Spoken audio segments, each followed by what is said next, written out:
Tokyo Olympics में anti sex bed क्या है, इनकी पूरी बात जानते हैं। टोक्यो ओलंपिक्स में ऐसी कई सारी बातें हैं जो एथलीट्स नहीं कर सकते। उसमें से एक है वो इंटीमेट नहीं हो सकते, यानी कोई सेक्सुअल एक्टिविटी नहीं कर सकते हैं। इसीलिए anti sex bed Olympic village के अंदर लगाए गए हैं। ओलंपिक विलेज मतलब ये जो जगह होती है जिसमें सारे एथलीट्स, ऑफिशियल्स और उनके ट्रेनर्स, मेडिकल टीम, इनके रहने के लिए जगह बनाई जाती है, उसे ओलंपिक विलेज कहा जाता है। ये जो एंटी सेक्स बेड है उनको कार्डबोर्ड से बनाया गया है, जो सिर्फ एक ही पर्सन का वजन उठा सकते हैं और उस पर एक साथ दो पर्सन्स नहीं बैठ सकते। और ऐसे 18,000 से ज़्यादा बेड्स एयरव्यू नाम के कंपनी ने डिज़ाइन और मैन्युफैक्चर किए हुए हैं, जो कि ओलंपिक्स और पैरालंपिक्स दोनों गेम्स में इस्तेमाल किए जाएंगे। एक बार ये दोनों ओलंपिक इवेंट्स होने के बाद इन बेड्स को पेपर प्रोडक्ट्स में रिसाइकल किया जाएगा। ये जापान का ही कमिटमेंट है कि वो इन ओलंपिक्स में क्लीन एनर्जी और रिसाइकलिंग पर ज़्यादा फोकस करेगा। टोक्यो ओलंपिक्स में 11,000 से ज़्यादा एथलीट्स भाग लेने जा रहे हैं और उनमें 1.5 लाख से ज़्यादा कॉन्डम्स बांटे जाने वाले हैं। और ये कॉन्डम बांटने की जो शुरुआत है वो सन 1988 के सेउल ओलंपिक्स के दौरान हुई।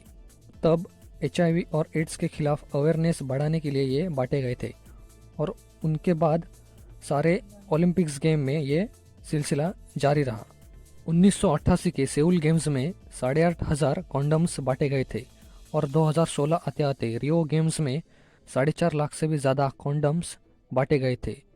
तब ब्राज़ील में जिका वायरस कहर मचा रहा था। क्यों ये टोक्यो ओलंपिक्स सब में अलग होगा वो अब देखते। ओलंपिक में खुद के गले में डालना होगा मेडल। ओलंपिक में हिस्सा लेने वाले हर एथलीट का सपना होता है मेडल जीतना। जीत हासिल करने वाले एथलीटों को पोडियम पर मेडल पहनाया जाता है। यह लम्हा उनके जीवन का सबसे यादगार पल होता है। लेकिन कोरोना महामारी के कारण टोक्यो ओलंपिक में ऐसा नहीं होगा।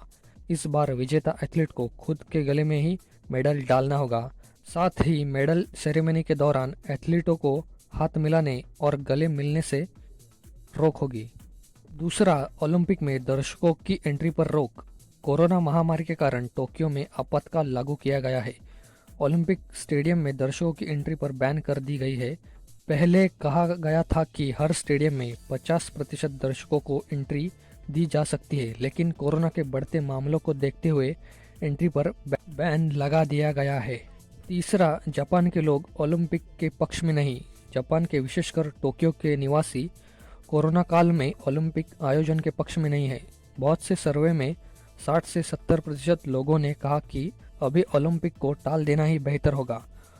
जापान के एक शहर में तो ओलंपिक की टॉर्च बुझाने की भी कोशिश की गई, लेकिन जापान की सरकार ने इसका आयोजन जारी रखने का फैसला लिया। इस बार भारत का सबसे बड़ा दल टोक्यो ओलंपिक में हिस्सा लेने जा रहा है। भारतीय स्क्वाड में 228 मेंबर होंगे। इसमें 124 एथलीट शामिल है और इसमें 69 पुरुष और 55 महिला एथलीट शामिल है। बाकी बचे स्टाफ मेंबर्स होंगे। भारतीय एथलीट इस बार 85 मेडल के लिए दावेदारी पेश करेंगे और ग्लोबल स्पोर्ट्स डेटा के मुताबिक भारत इस बार अपने मिशन में कामयाब होगा। पिछली बार 2012 के लंदन ओलंपिक में भारत ने सबसे ज़्यादा 6 मेडल जीते थे। रिपोर्ट के मुताबिक इस बार भारतीय ओलंपिक टीम लंदन ओलंपिक से 3 गुना ज़्यादा मेडल जीतने में कामयाब होगी। अब थोड़ा भारत के ओलंपिक इतिहास पर नज़र डालते हैं। भारत ने अब तक 24 ओलंपिक में हिस्सा लिया है। इसमें से 6 ओलंपिक में एक भी मेडल नहीं जीत सका। टीम ने 9 गोल्ड, 7 सिल्वर और 12 ब्रॉन्ज समेत कुल 28 मेडल जीते हैं पूरे ओलंपिक में। दुनिया भर के देशों की तुलना में भारत ओलंपिक मेडल ताली पर 53वें नंबर पर आता है। पूरी दुनिया में 1896 से मॉडर्न ओलंपिक गेम्स का आयोजन होने लगा। तब से लेकर दुनिया ने अमेरिका, सोवियत संघ, ब्रिटेन, चीन, फ्रांस, जर्मनी, इटली और जापान जैसे देशों का ओलंपिक के ऑल टाइम मेडल टैली पर इन्हीं देशों का दबदबा देखने को मिलता है। ओलंपिक्स में मेडल टैली के अब तक के इतिहास में टॉप 3 पोजीशन पर अमेरिका, सोवियत यूनियन और ब्रिटेन आते हैं।